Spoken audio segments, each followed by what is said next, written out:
우리는 모두 이 세상을 살아가면서 저마다의 고통을 가지고 살아갑니다. 어떤 사람은 좀 덜하고 어떤 사람은 더하다는 차이가 있을지 모르지만 모든 사람은 자기 나름대로의 고통이 있습니다. 아니, 우리가 살아가는 인생 자체가 어쩌면 고통이라고 해도 과언이 아닐 것입니다. 그래서 예수님께서는 인생을 향하여 수고하고 무거운 짐진 자들아 그렇게 말씀하셨고, 또 사도 바울도 로마서를 쓰면서 로마서 8장 22절에서 이렇게 말했습니다. 피조물이 다 이제까지 함께 탄식하며 함께 고통을 겪고 있는 것을 우리가 아느니라, 이렇게 말을 했습니다. 그렇습니다. 우리 인생은 고통이고 고난의 연속입니다. 그래서 아기가 태어났을 때 아기가 태어나자마자 방긋방긋 웃는 것이 아니라 으앙 하고 크게 우는 것은 인생이 고통이라는 것을 보여주는 한 단면인지도 모르겠습니다. 즉 말하자면 고생스런 인생의 서곡인 것이죠. 인생이 고통이라고 하는 것은 명제니까 그렇다 치더라도 더 심각한 것은 무엇인가 하니, 여러 고통들 중에서도 내가 당하는 고통, 즉 내 문제는 항상 더 커 보인다는 것입니다. 자기가 겪는 어려움은 항상 그 어떤 사람에게 있어서도 가장 어렵고 가장 힘든 문제입니다. 때문에 우리는 고난을 만나게 되었을 때 그 고난 앞에서 어쩔 줄 모르게 되는 것이죠. 그런데 여러분, 때로는 우리의 삶 가운데 정말 견디기가 힘든, 참으로 감당하기가 어려운 그러한 시련이 우리에게 찾아오기도 합니다. 성경에는 사람이 감당할 시험밖에는 너희에게 당한 것이 없나니 말씀을 하셨지만, 때로는 정말 도저히 감당하기가 어려운, 아니 내 힘으로는 도저히 감당할 수 없는 그런 힘겨운 고난이 우리 삶에 닥쳐올 때도 있습니다. 그럴 때 우리는 어떻습니까? 우리는 절망합니다. 낙심합니다. 그리고 우리는 절규를 합니다. 그러면서 왜 이런 고통이 나에게 왔는가? 왜 이런 일이 내 삶 속에 일어나게 되었는가? 그러면서 도무지 이해가 안 된다, 그렇게 말을 하며 힘겨워할 때가 많습니다. 여러분, 그럴 때 우리는 어떻게 해야 됩니까? 제가 이 문제에 대한 해답을 가지고 있는 것은 아닙니다. 그렇지만 오늘 저는 여러분과 함께 이 문제에 대해서 함께 생각해 보기를 원합니다. 성경에 나와 있는 이 진리의 말씀을 기초로 함께 이 문제에 대해서 생각하는 시간을 갖기를 원합니다. 여러분, 성경에 보면 성경에 고난을 겪은 인물들이 많이 나옵니다만 그 중에서도 가장 고난을 대표하는 인물은 바로 욥입니다. 욥은 고난의 대명사라고 해도 과언이 아닐 것입니다. 이 욥은 어떤 사람입니까? 그는 우스 땅에 살던 사람으로서 동방에서 가장 큰 사람이라고 했습니다. 성경은 그에 대해서 말할 때 그는 정직하고 순전하며 악에서 떠난 사람이었다라고 그렇게 소개를 해주고 있습니다. 그는 재산을 많이 가지고 있었고 또 7남 3녀의 자녀들을 둔 유복한 사람이었습니다. 뿐만 아니라 그는 믿음이 있었기에 자기 자녀들이 잔치를 하고 나면 혹시라도 그 자녀 중에 한 명이라도 하나님 앞에 범죄하지 않았을까 해서 그런 두려움 가운데 하나님 앞에 늘 따로 제사를 드리면서 기도하고 예배했던 사람입니다. 그런데 그러한 그에게 어느 날 큰 환난이 찾아왔습니다. 하루는 스바 사람들이 쳐들어와서는 그가 가진 소와 나귀를 모두 빼앗아 가버렸습니다. 그가 소유한 소와 나귀의 숫자는 총 1,500마리에 달했습니다. 그런데 이후로 하늘에서 벼락이 쳤는데 그 벼락으로 말미암아 그만 산불이 나고 말았습니다. 이 산불로 인해서 그가 소유하고 있었던 양떼 7,000마리가 모두 불에 타버렸습니다. 이것만 해도 큰 환란인데 잠시 후에는 저쪽 갈대아 사람들이 쳐들어오더니 그가 가지고 있었던 낙타 3,000마리를 또 모두 빼앗아갔고 종들까지도 모두 죽였습니다. 여러분, 여기까지만 해도 너무나 큰 환란 아닙니까? 사람이 감당할 수 없는 큰 충격 아닙니까? 그런데 잠시 후에는 더 큰 일이 생기게 됩니다. 갑자기 이 태풍이 불면서 큰아들 집에 기둥이 무너지게 되었는데 하필 그때 그 큰아들 집에 자기 자녀들 10명이 모두가 다 모여 있었습니다. 그래서 이 사고로 말미암아서 그 집안에 있었던 7남 3녀의 아들 딸들이 모두 한날에 죽었습니다. 여러분 생각해 보십시오. 이것은 도저히 사람으로서는 감당할 수 없는 그런 시련입니다. 도저히 설명할 수가 없고 그리고 설명이 되지도 않는 그러한 시련입니다. 그래서 이 가운데 욥은 이 상황 가운데서 겉옷을 찢고 머리털을 밀었다, 그렇게 말을 해주고 있습니다. 그런데 여러분, 이러한 극한 상황 가운데서 이 상황에 처해 있었던 욥이 했던 그 고백이 우리의 시선을 끕니다. 그는 이 상황 가운데서 뭐라고 말을 했습니까? 그가 이런 고백을 합니다. 욥기 1장 20절 21절에 보니까 이렇게 말을 했습니다. 욥이 일어나 겉옷을 찢고 머리털을 밀고 땅에 엎드려 예배하며 이르되 내가 모태에서 알몸으로 나왔사온즉 또한 알몸이 그리로 돌아가올지라. 주신 이도 여호와시오 거두신 이도 여호와시오니 여호와 이름이 찬송을 받으실지니이다 하고. 여러분, 이 고백을 한번 보십시오. 이 고백은 사람의 힘으로는 할 수 없는 고백입니다. 인간의 힘으로는 도저히 이런 말이 나오지가 않습니다. 이것은 오직 성령께 붙잡힌 사람만이 할 수 있는 고백입니다. 그래서 욥이 지금 성령께 붙잡힌 가운데서 이러한 고백을 그가 하고 있는 거예요. 그리고 원망하지 않았다고 말합니다. 그런데 문제는 무엇입니까? 문제는 그의 고난이 여기서 끝나지를 않았다는 것입니다.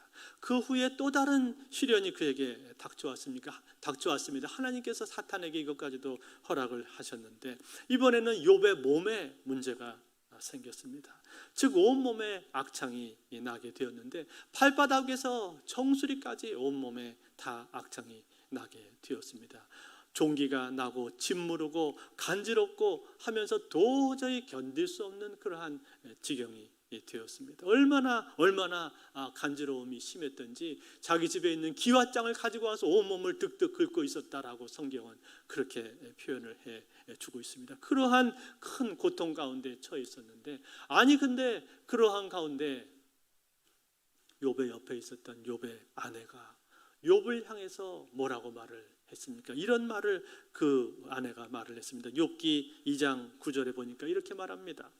그의 아내가 그에게 이르되 당신이 그래도 자기의 온전함을 굳게 지키느니 하나님을 욕하고 죽으라. 차라리 하나님을 욕하고 죽으라는 거예요. 이런 식으로 자기 아내가 지금 자기한테 말을 하고 있는 겁니다. 여러분, 얼마나 야속하겠습니까? 얼마나 속이 상하겠습니까? 자기 아들이 7명이고 딸이 3명 있었는데 그 7남 3녀가 모두 죽었잖아요. 그 한 명 한 명들이 얼마나 예뻤겠습니까? 얼마나 아름답고 귀한 자녀들이었겠어요. 그런데 그 자녀들이 모두 다 죽고 이제 남은 것은 자기 아내 1명 딸랑 남았는데 그 하나 남은 아내가 자기를 향해서 지금 욕을 하고 있단 말이에요. 비난을 퍼붓고 자기를 향해서 악담을 하고 있는 거예요. 하나님을 욕하고 죽어라. 얼마나 야속합니까? 얼마나 낙심이 되고 속이 상하겠습니까? 그런데 놀라운 사실은 이러한 가운데서도 욥이 원망을 하지 않는다는 거예요. 그러면서 말하기를 우리가 하나님께 복을 받았으니 화도 받지 않겠느냐, 이렇게 고백을 하면서 이 가운데 믿음으로 이러한 상황을 참습니다. 그렇지만 얼마 있다가 도저히 참을 수 없는 지경에 이르게 되니까 욥이 어떻게 합니까? 이제 욥은 자기의 생일을 저주합니다. 그리고 탄식하고 절규를 합니다. 욥기 3장 3절 말씀에 보니까 그가 이렇게 말을 합니다. 내가 난 날이 멸망하였더라면 사내 아이를 배웠다 하던 그 밤도 그러하였더라면. 무슨 말입니까? 자기가 태어난 날이 멸망했었으면 좋았을 텐데 그러면서 자기 생일을 저주를 하고 있는 거예요. 뿐만 아니라 욥기 3장 11절에도 보니까 이렇게 그가 말을 하고 있습니다. 어찌하여 내가 태에서 죽어 나오지 아니하였던가? 어찌하여 내 어머니가 해산할 때 내가 숨지지 아니하였던가? 차라리 내가 태어날 때 죽어서 나왔으면 좋았을 것을, 태어날 때부터 내가 숨이 끊어져 있었으면 좋았을 것을, 이러한 고백을 이 사람이 하고 있는 거예요. 즉 자기 자신의 생일을 저주하면서 탄식하면서 절규를 하고 있다는 것입니다. 사랑하는 성도 여러분, 이것이 인생입니다. 이것이 인생이고, 이것이 인생의 연약함이고, 이것이 인생의 한계입니다. 여러분, 우리 인간은요, 우리가 당하는 그 고통 앞에서, 고난 앞에서 아무것도 할 수 없고 그 고난 앞에서 그저 절망하고 탄식하고 울 수밖에 없는 그러한 존재입니다. 그처럼 무력한 존재, 작은 존재가 바로 인간이라는 거예요. 여기에서 예외가 없습니다. 제가 언젠가 한번 네팔에 단기 선교를 간 적이 있었는데 그 네팔에 가는 비행기 안에서 책을 한 권을 읽었습니다. 그런데 읽다가 하도 울어서 눈이 퉁퉁 부었습니다. 책 제목이 난 당신이 좋아라는 책이었는데, IBF에서 오랜 동안 간사 생활을 하다가 교회 개척을 해서 사역하시는 한 목사님의 이야기였습니다. 이분이 사역을 열심히 하다 보니까 결혼이 늦어졌습니다. 결혼을 늦게 하고 아이를 3명을 낳았는데 딸 2, 아들 1 이렇게 낳았습니다. 그 중에 셋째 딸을 낳고 그리 오래되지 않은 어느 날이었습니다. 갑작스럽게 이 목사님의 사모님이 쓰러지게 되었습니다. 병원에 달려가 봤더니 뇌경색이라고 하는데 하필 숨골 주변에 혈관이 막혀 있었습니다. 뇌 온도가 급상승하면서 중내가 녹아내린 거예요. 급히 혈관 뚫는 수술을 했는데 그래도 온도가 내려가지 않으면 두개골을 자르는 수술을 해야 된다고 말을 했습니다. 그런데 의사 말이 깨어나도 식물 인간이라고 그렇게 말을 하는 거예요. 너무나도 기가 막히고 억장이 무너지고 하늘이 무너져 내리는 것 같았습니다. 거기서 고민을 하다가 결국은 수술을 하게 되었습니다. 수술을 다 마치고 사모님은 중환자실에 있고 이 목사님은 계속 교회 3층에 가서 날마다 기도를 했습니다. 퇴원을 했지만 여전히 아무런 반응이 없고 묵묵부답이었습니다. 기도원에 가서 금식을 하면서 기도하고 40일 동안 작정 기도를 하기도 했습니다. 새벽 기도, 철야 기도, 그리고 금식 기도, 할 수 있는 모든 기도를 다 했습니다. 그런데도 사모님은 깨어나지 않고 여전히 묵묵부답이었습니다. 도대체 언제쯤 이 사람이 일어날 수가 있을까? 언제쯤 조금이라도 그 몸을 움직일 수가 있을까? 그런 가운데 시간이 계속 흘렀습니다. 다행히 막내딸은 동생네가 봐주고 교회 성도들과 주변 분들의 도움을 받아서 겨우겨우 생활을 이어갔습니다. 그렇게 하기를 4년 동안을 아내 곁에서 병수발을 했습니다. 그와 더불어 아이들을 양육하고 교회 사역도 감당을 하면서 힘겹게 이 일을 갔습니다. 그런데 4년째 되던 어느 날 또 한 번의 큰 시련이 닥쳐왔습니다. IBF 여름 수련회 준비와 여러 사역들 그리고 아이들을 돌보느라고 한창 바쁠 때였는데 그때 밤에 아내 곁에서 발 마사지를 해주었습니다. 그런데 찜질기에 발을 대어놓은 상태에서 그만 깜빡 잠이 들고 만 거예요. 그래서 3-4시간이 훌쩍 흘러가 버렸습니다. 눈을 떠보니 아니 아내 발이 빨갛게 타고 있는 거예요. 깜짝 놀라서 비명을 지르면서 119 구급차를 불렀습니다. 응급실에 들어갔는데 심장 박동 200, 체온 40도로 수술을 지금 할 수가 없다고 말을 합니다. 수분이 모두 이 화상 입은 곳으로 몰리는 바람에 신체 밸런스가 깨졌고 면역력이 최하로 떨어졌기 때문에 만약에 혈액 감염이라도 일어나게 된다면 사망하게 될 확률이 90% 이상이라고 말을 했습니다. 그런 가운데 이분은 또 수련회 인도 중이었기 때문에 거기에 갔다 와야 되고 가까스로 이 수련회를 눈물의 수련회를 마치고 왔습니다. 그리고 다행히 수술 가능한 상태가 되어서 수술을 할 수 있게 되었습니다. 그런데 그런데 의사 말이 두 발을 절단을 해야 된다는 거예요. 너무나 절망스럽고 기가 막혔습니다. 가슴이 찢어지게 아팠습니다. 간절히 하나님 앞에 기도를 드렸는데 다행히 나중에는 한쪽 발만 자르면 될 것 같다고 말을 했습니다. 마음속에 아내에게 말로 다 할 수 없는 그 미안함과 죄책감이 끝도 없이 마음속에 밀려왔습니다. 동시에 하나님을 향한 원망이 터져 나왔습니다. 하나님, 그때 나를 좀 깨워주시지요. 제가 사역으로 그렇게 피곤하고 지쳐 있었는데 나를 좀 깨워주시지요. 하나님, 뭐 하셨습니까? 왜 그러셨습니까? 그러한 원망이 마음속에서 막 터져 나왔습니다. 결국 사모님은 수술을 했고 한쪽 다리를 잃었습니다. 그리고 지금도 16년째 식물인간으로 집에 누워 있습니다. 목사님은 날마다 사모님을 돌보면서, 그리고 아이들을 케어하면서, 그리고 사역을 감당을 하고 있습니다. 이 목사님은 하나님을 향해서 왜 이런 일이 일어나게 되었습니까? 라고 수도 없이 물었습니다. 그리고 언제쯤 다시 일어날 수 있는지 그 질문도 수도 없이 던졌습니다. 그렇지만 하나님은 여기에 대해서 명확한 응답을 주시지 않았습니다. 그런데 이 목사님이 책을 마무리하면서 뒷부분에다가 이런 글을 적었습니다. 기도 응답이 없을 때 우리는 대개 두 가지를 의심합니다. 하나님은 사랑이신가? 하나님은 전능하신가?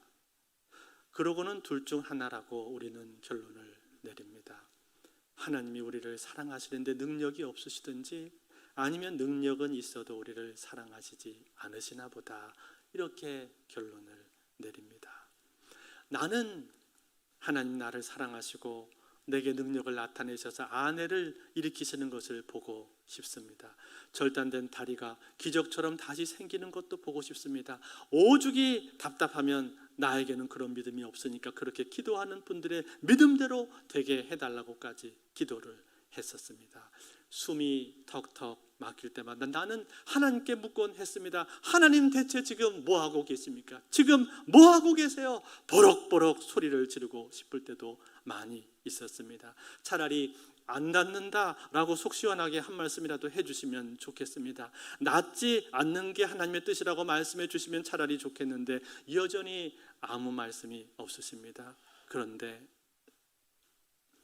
어쩌면 그분은 나하고는 다른 뜻을 가지고 계신지도 모르겠습니다. 맞다 아니다 라는 명확한 선언보다 내가 이 과정 가운데 그분의 뜻을 스스로 발견할 때까지 기다리고 계신지도 모르겠습니다. 리처드 로우라는 신학자는 이런 말을 했습니다. 해답을 가졌다는 것이 믿음을 의미하지는 않는다. 아무런 해답 없이도 살아갈 수 있는 것이 바로 믿음이다. 즉 해답 없이도 살아갈 수 있는 것은 오직 믿음 때문이라는 것입니다. 하나님은 나에게 믿음을 사랑으로 바꾸도록 요청하고 계십니다. 그러기에 나도 내 삶을 이해하려는 마음을 뛰어넘어서 매일 하루 한순간을 사랑해 보려고 합니다. 아내가 나에게 그렇게 했던 것처럼. 이런 글을 적으셨습니다. 사랑하는 성도 여러분, 이분의 삶을 볼 때 우리는 도무지 이 고난이 이해가 되지가 않습니다. 왜 이런 고난이 이 목사님의 가정에 찾아오게 되었는지 우리는 이해할 수 없습니다. 그런데 놀랍게도 이러한 상황 가운데 이 목사님은 이런 고백을 하고 있습니다. 믿음을 발휘하고 믿음을 구사하고 있습니다. 그러면서 자기의 머리로는 다 이해가 되지가 않지만 그럼에도 불구하고 하나님의 더 크고 높고 선한 뜻이 있음을 그분은 믿고 하나님을 신뢰하면서 하루하루를 살아가겠노라고 그가 다짐을 하고 있습니다. 여러분, 제가 설교 서두에 욥기를 말씀을 드렸었는데 이 욥기라는 성경의 주제가 무엇입니까? 여러분, 욥기의 주제는 한마디로 하면 우리 인생의 고난은 그 원인을 우리가 알 수 없다라는 것입니다. 욥이 극심한 고난을 겪고 있을 그때 세 친구들이 욥에게 찾아왔습니다. 그 세 친구들이 욥을 위로해 주기 위해서 왔는데 위로의 부분은 아주 작고 대부분의 내용은 변론이 많습니다. 그 변론의 내용이 무엇이었습니까? 왜 이런 고난이 오게 되었는가? 뭔가 원인이 있을 것 아니냐? 너에게 뭔가 문제가 있기 때문에 이런 일이 생긴 것 아니냐? 죄가 없는 곳에 형벌이 있겠느냐? 죄가 있기 때문에 죄에 대한 대가를 치르는 것 아니냐? 이렇게 찾아와서 한다는 말이 끊임없이 지적과 그리고 취조하는 듯한 질문과 정죄의 이야기들을 그 친구들이 계속 했단 말이에요. 즉 고난의 원인을 밝혀보자라고 그들이 했던 변론이었습니다. 이 변론이 무려 욥기에 30장에 걸쳐서 나옵니다. 30장에 걸친 내용이 다 이 친구들과 욥 사이에 일어났던 변론의 내용이 계속 나오고 있단 말이에요. 그런데 여러분, 그렇게 한창 변론이 진행되는 동안에 변론이 크게 달했는 그 상황 가운데서 누가 나타나셨습니까? 하나님이 나타나십니다. 하나님이 나타나셔서 그에게 이런 말씀을 하십니다. 욥기 38장에 보면 하나님의 말씀이 나오는데 욥기 38장 1절에서 3절 우리 한번 같이 읽어보겠습니다. 같이 읽습니다. 시작. 그때 여호와께서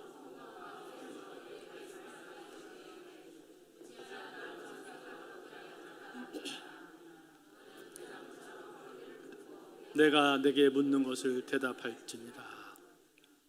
자, 이렇게 말하면서 하나님께서 지금 욥에게 질문을 퍼붓기를 시작을 했습니다. 그 질문의 내용은 무엇이었는가?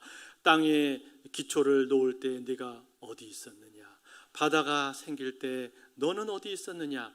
내가 묘성을 메어 묶을 수 있으며 삼성의 띠를 볼 수 있느냐? 내가 별자리들을 각각 제때 이끌 수 있겠느냐? 산염소가 새끼 치는 때를 너는 아느냐? 암사슴이 새끼 낳는 것을 본 적이 있느냐? 몇 달 만에 만삭이 되는지를 아느냐? 내가 타조에 대해서 아느냐? 말의 힘을 네가 주었느냐? 악어를 네가 묶을 수가 있겠느냐? 네가 바다의 샘에 들어갔었느냐? 깊은 물 밑으로 걸어 다녀본 적이 있느냐? 내가 하늘의 궤도를 아느냐? 하늘로 하여금 그 법칙을 땅에 베풀게 하겠느냐? 이렇게 하나님께서 욥을 향해서 질문을 퍼부으셨는데 이 질문에 대해서 욥은 아무런 대답을 할 수가 없었습니다. 그리고 그 하나님 앞에서 납작 엎드립니다. 자기 자신의 무지함과 무력함을 깨닫는 순간이었습니다. 그리고 하나님 앞에서 그는 회개를 합니다. 주여, 무지한 자가 깨닫지도 못할 말을 했나이다. 그러면서 욥이 비로소 이런 고백을 하게 되는 거예요. 욥기 42장 5절 말씀에 욥이 이런 고백을 합니다.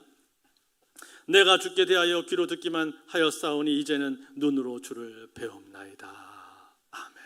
즉 무슨 말입니까? 하나님을 이제는 알게 되었다는 거예요. 하나님에 대해서 귀로만 들었고 피상적으로 알았었는데 이제 내가 하나님을 알게 되었습니다. 하나님이 어떤 분이신지, 하나님이 누구신지, 하나님이 얼마나 위대하신 분인지를 내가 알게 되었다라고 그가 고백을 하고 있는 거예요. 그러면서 자기 자신이 얼마나 작은 자인가 하는 것을 그가 깨닫게 되는 거예요. 그렇게 하고 나서 이제 하나님께서 누구를 바라보십니까? 그 옆에 있는 욥의 세 친구들을 향해서 하나님께서 그들을 책망하십니다. 너희는 욥보다도 더 옳지 못하다. 너희는 내 종 욥보다도 훨씬 옳지 못하다. 그러면서 욥을 위해서 번제를 드리라고 말씀하시고 욥에게 용서를 빌라고 하나님이 말씀을 하십니다. 이처럼 하나님이 욥을 인정해 주시고 그의 손을 들어 주시는 거예요. 사랑하는 성도 여러분, 그러므로 이 욥기가 우리에게 해주고 있는 이야기가 무엇입니까? 그것은 이 고난이라고 하는 것에 대해서, 이 고난이라고 하는 것은 우리의 영역이 아니라는 거예요.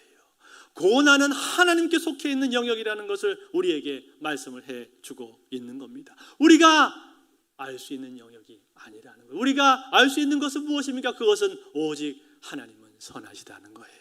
하나님은 선하시고 하나님은 완전하시다는 이것만 우리가 아는 거예요. 그것을 알지, 그 이상의 어떤 것을 우리가 알지 못하는 것을 알려고 하면 할수록 우리에게는 고통이 더 증가만 된다라는 겁니다. 그래서 욥의 친구들이 지금 와서 너 때문이야, 너의 죄 때문이야, 죄가 있으니까 그렇겠지, 잘 생각해봐, 이렇게 말하면서 계속 원인을 찾으려고 하고 원인을 추궁하고 이렇게 다툼과 변론을 계속했을 때 결국은 어떻게 되었습니까? 욥에게는 고통만 더 가중이 되었을 뿐이고, 그리고 그들은 결국 하나님으로부터 책망을 받게 되었던 거예요. 그러므로 사랑하는 성도 여러분, 이것이 오늘날 우리에게 주는 메시지가 무엇입니까?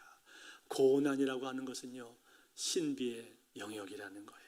신비에 속한 영역이다 때문에 알 수 없는 것을 알려고 하지 말고 알 수 없는 그 신비와 함께 살아라 라고 말씀해주고 있는 거예요. 즉 모르는 대로 그대로 그 신비와 함께 살아가라. Live with mystery, live with mystery. 이것이 바로 욥기가 주는 주제인 것입니다. 뿐만 아니라 이 고난에 대해서, 이 고난의 내용뿐만이 아니라 우리의 인생 속에 만나게 되는 그 때에 대해서도 마찬가지입니다. 이 때에 대해서도 성경은 말하면서 때는 우리의 것이 아니라고 말씀해 주고 있습니다. 그래서 전도서 3장에 보면 이런 말씀이 나옵니다. 날 때가 있고 죽을 때가 있고 심을 때가 있고 심은 것을 뽑을 때가 있고 울 때가 있고 웃을 때가 있고 슬퍼할 때가 있고 춤출 때가 있나니. 이렇게 이 세상의 모든 일에는 다 때가 있는데 그 때는 누가 주관하신다는 것입니까? 하나님이 주관하신다는 거예요. 사람이 주관하는 것이 아니라는 거예요. 사람은 때를 조절하고 싶지만 그러나 이 때라고 하는 것은 사람에게 있는 것이 아니라 오직 하나님께 있다는 거예요. 하나님께서 이 때를 아시고 하나님께서 이 때를 주관해 가신다라는 사실이에요. 그래서 전도서 3장 11절은 우리에게 이렇게 말씀해 줍니다. 우리 한번 같이 읽겠습니다. 시작. 하나님이 모든 것을 지으시되 때를 따라 아름답게 하셨고 또 사람들에게는 영혼을 사모하는 마음을 주셨느니라. 그러나 하나님이 하시는 일의 시종을 사람으로 측량할 수 없게 하셨도다. 아멘. 뭐라고 있습니까?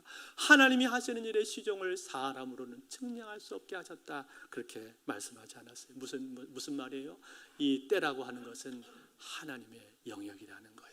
하나님께 속해 있다는 거예요. 하나님만이 주관하신다는 거예요. 때는 우리가 주관하는 것이 아니라는 거예요. 그러므로 사랑하는 성도 여러분, 오늘 우리의 인생 가운데 우리는 많은 고난을 겪게 되지만 그때마다 왜라고 질문하지 마십시오. 그렇게 묻기보다는 그 고난 속에서 하나님은 나보다 훨씬 크시고 나보다 훨씬 선하시고 나보다 훨씬 더 완전하신 분이다 라는 이 사실을 믿고 믿음으로 나아가실 수 있기를 바랍니다. 사랑하는 성도 여러분, 우리 인간은 얼마나 작은 존재인지 모릅니다. 얼마나 유한하고 얼마나 연약한 존재인지 모릅니다. 그래서 성경은 우리 인간을 일컬어서 먼지와도 같다고 했고 티끌과도 같다고 말을 했습니다. 참으로 나약하고 무지하고 유한한 존재가 바로 인간입니다. 그래서 오늘 우리가 읽은 이 성경 말씀 베드로전서 1장 24절 25절은 이렇게 우리에게 말씀을 해주고 있습니다. 그러므로 모든 육체는 풀과 같고 그 모든 영광은 풀의 꽃과 같으니 풀은 마르고 꽃은 떨어지되 오직 주의 말씀은 세세토록 있도다 하였으니 너희에게 전한 복음이 곧 이 말씀이니라. 아멘. 뭐라고 하셨습니까? 우리 인생은 풀과 같다는 거예요. 그처럼 연약하고 그처럼 유한하다는 거예요. 작다는 거예요. 그러므로 그렇게 작고 연약한 우리 인생들은 하나님 앞에 섰을 때 하나님 앞에서 겸손해야 될 줄로 믿습니다. 여러분, 우리는 언젠가 하나님 앞에 서게 될 것입니다. 우리의 인생이 이 땅에서의 삶이 다가 아니라 천국이 우리에게 약속되어 있으므로 우리는 반드시 하나님 앞에 서게 될 그 날이 있을 것입니다. 그때 여러분, 그 하나님 앞에 서게 되었을 때 내 안에서 내 삶 속에서 그 순간에 하나님의 말씀이 빛나야 될 것입니다. 하나님의 말씀만이 진리라는 그 사실이 그 순간에 나를 통해서 증명이 되어야 될 것입니다. 하나님은 사랑이심이라 말씀하셨던 이 요한일서 말씀이 내 안에서 빛나야 될 것이고 여호와는 선하시고 그 인자하심이 영원함이로다 라고 하신 이 시편의 말씀이 내 안에서 빛나야 될 것이고 여호와는 선하시고 오직 의인은 믿음으로 말미암아 살리라 라고 말씀하신 이 로마서의 말씀도 그날은 내 안에서 빛나야 될 줄로 믿습니다. 왜 그렇습니까? 왜냐하면 이 세상에 영원한 것은 오직 하나님의 말씀밖에 없기 때문에 그런 거예요. 오직 주의 말씀만이 영원하고 오직 하나님의 영광만이 영원하고 오직 하나님의 사랑을 받은 성도의 신앙, 성도의 믿음만이 영원한 것입니다. 그러므로 사랑하는 성도 여러분, 오늘 여러분들은 여러분의 삶 가운데 고난이 있습니까?